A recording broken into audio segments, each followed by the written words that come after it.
फैगोन 14 सेप्तेम्बर खालार खालि 2023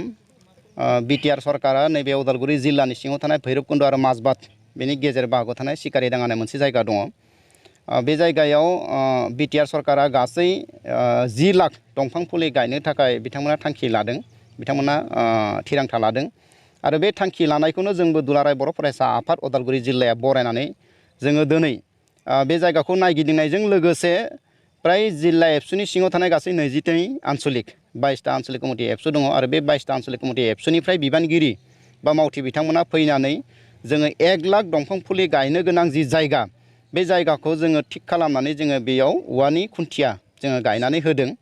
आरो दागो मोनसे जोङो होदों जाहाथे बे दागो होनाय जायगायावनो फैगोन 14 तारिख खालार खालि दंफां फुलिखौ गायगोन आरो मिजिंथिदों जे थांखि आरो उद्देश्यखौ लानानै बिटिआर सरकारा बे हाबाफारिखौ रनसायदों बे गमामायैनो जाफुंसारगोन आरो जोङो बिटिआर सरकारखौ आथिखालनि बिटिआरनि चिफ प्रमद बर' दैदेननाय जि सरकार बिथांमोनखौ जोङो धन्यबाद होदों।